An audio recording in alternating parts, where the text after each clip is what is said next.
കഴിഞ്ഞ സീസണിലൊക്കെ യുണൈറ്റഡിൻ്റെ മാച്ചസ് കണ്ടിട്ടുള്ളവർക്കൊക്കെ അറിയാം, യുണൈറ്റഡിൻ്റെ പ്ലെയേഴ്സ് ആ ഒരു ആദ്യത്തെ ഒരു 5-10 മിനിറ്റ് വരെ ഹൈ ഇൻറ്റൻസിറ്റി ബ്യൂട്ടിഫുൾ ഫുട്ബോൾ, ഭയങ്കര ഹാർഡ് വർക്ക് ചെയ്യുന്ന ഫുട്ബോളൊക്കെ കളിച്ച് നമ്മളെ കൊതിപ്പിക്കും. പക്ഷേ ആ ഒരു 10 മിനിറ്റൊക്കെ കഴിയുമ്പോഴത്തേനും ഇവന്മാരുടെ വെടി തീരും, പിന്നെ തദ്ദൈവം. ഇതായിരുന്നു നമ്മൾ കണ്ടുകൊണ്ടിരുന്നത്. പക്ഷേ ഇന്നത്തെ മാച്ച്, ഇന്ന് ഓൾഡ് ട്രാഫോർഡിൽ നമ്മൾ നോക്കിയാൽ ആദ്യത്തെ മിനിറ്റ് മുതൽ അവസാന മിനിറ്റ് വരെ ഒരേ ഇൻറ്റൻസിറ്റിയിൽ യുണൈറ്റഡിൻ്റെ പ്ലെയേഴ്സിന് കളിക്കാൻ കഴിഞ്ഞു. അത് കണ്ട നമ്മളെല്ലാവരും നല്ലപോലെ നിർവൃതി അടഞ്ഞിട്ടുണ്ട്. അപ്പം ശരിക്കും പറഞ്ഞു കഴിഞ്ഞാൽ ഒരു സാധാരണ ഫുട്ബോൾ ഫാൻ ഇന്ന് ഓൾഡ് ട്രാഫോർഡിൽ പ്രതീക്ഷിച്ചതെന്ന് പറയുന്നത് ജയം തോൽവി എന്നുള്ളതിനേക്കാളും കൂടുതൽ ഒരു സാധാരണ ഫുട്ബോൾ ഫാൻ പ്രതീക്ഷിച്ചത് ആർസനൽ ഇന്ന് യുണൈറ്റഡിനെ ഓൺ ദ ബോൾ അല്ലെങ്കിൽ ഗെയിമിൻ്റെ എല്ലാ ആസ്പെക്റ്റിലും യുണൈറ്റഡിനെ ഡോമിനേറ്റ് ചെയ്യും. അപ്പം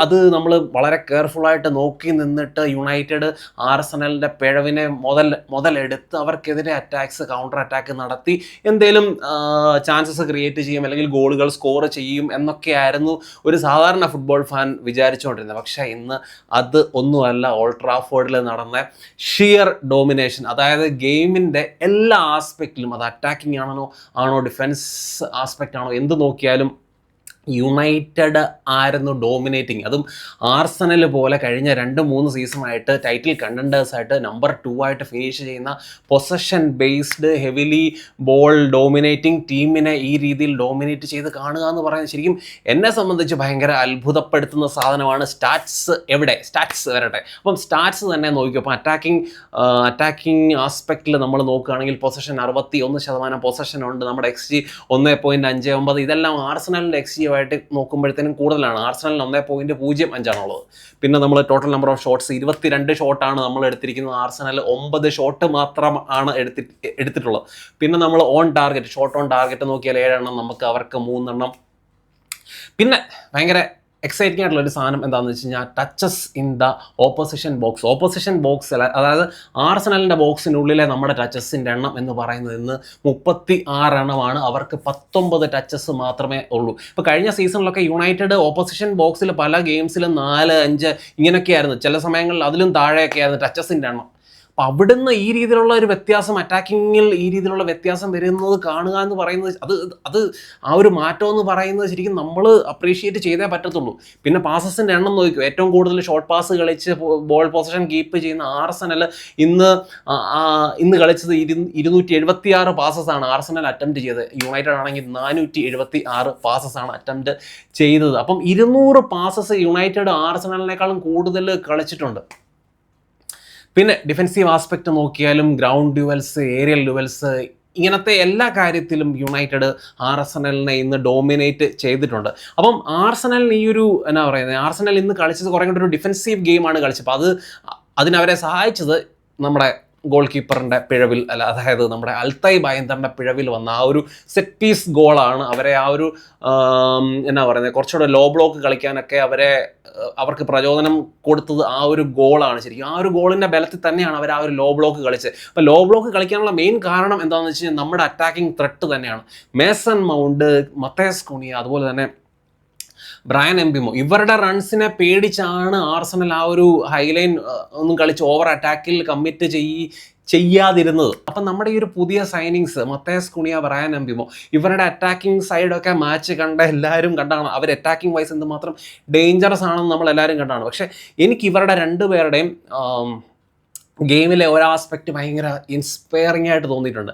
കാരണം ഇവർ ടെക്നിക്കലി ഓൺ ദ ബോൾ ഇവർ നല്ല രീതിയിൽ ഏബിളായിട്ടുള്ള പ്ലെയേഴ്സാണ്. പ്ലസ് അവരുടെ ഫിസിക്കാലിറ്റിയും കൂടെ യൂസ് ചെയ്ത് ഓപ്പോസിഷൻ പ്ലെയേഴ്സിനെ ബുള്ളി ചെയ്യുന്ന ഒരു പരിപാടി ഇവർ നടത്തുന്നുണ്ടായിരുന്നു. മത്തേസ് കുനിയ വേഴ്സസ് സലീബ, അല്ലെങ്കിൽ മത്തേസ് കുനിയ വേഴ്സസ് ഡെക്ലൻ റൈസ്, അതുപോലെ തന്നെ എംബിമോ വേഴ്സസ് കലാഫിയോറി. അപ്പോൾ ഈ രീതിയിൽ ഓപ്പോസിഷൻ പ്ലെയേഴ്സിനെ ടെക്നിക്കൽ എബിലിറ്റിയും അവരുടെ ഫിസിക്കാലിറ്റിയും വെച്ചോണ്ട് ബുള്ളി ചെയ്ത് നമ്മുടെ പ്ലെയേഴ്സ് ഇങ്ങനത്തെ ബുള്ളി ചെയ്ത് കാണുന്നത് ശരിക്കും പറഞ്ഞാൽ ഒത്തിരി നാൾ കൂടിയാണ് ഇങ്ങനത്തെ ബുള്ളിങ് കാണുന്നത്. കാരണം നമ്മളെ ബുള്ളി ചെയ്യുകയാണ് സാധാരണ നടക്കുന്നത്. കഴിഞ്ഞ സീസണിലൊക്കെ നമ്മളെ നല്ല രീതിയിൽ ബുള്ളി ചെയ്യുന്നത് നമ്മൾ കാണുന്നത്. അപ്പോൾ ഈ രീതിയിൽ ഈ ഒരു അവരുടെ ഗെയിമിൽ എംബിമോയുടെയും കുനിയയുടെയും ഗെയിമിലെ ഈ ഒരു ആസ്പെക്റ്റ് ശരിക്കും പറഞ്ഞു കഴിഞ്ഞാൽ ബാക്കിയുള്ള ടീംമേറ്റ്സ് എല്ലാം ഒരു ഇൻസ്പിറേഷൻ പോലെ എടുത്ത് അവരും അവരുടെ ഗെയിമിൽ ആ ഒരു ഫിസിക്കാലിറ്റി കൊണ്ടുവന്ന പോലെ എനിക്ക് ഗെയിമിൽ തോന്നി. അത് ശരിക്കും ഇന്ന് ഈ ഒരു അട്രാക്റ്റീവ് ഫുട്ബോൾ കളിക്കാനുള്ള വലിയ കാരണങ്ങളിൽ ഒന്ന് തന്നെയാണ്. പിന്നെ ഇന്നത്തെ ഒരു ഹൈലൈറ്റിംഗ് മൊമെൻ്റ് എന്ന് പറയുന്നത് നമ്മുടെ ഡിഫൻഡർ മത്തയസ്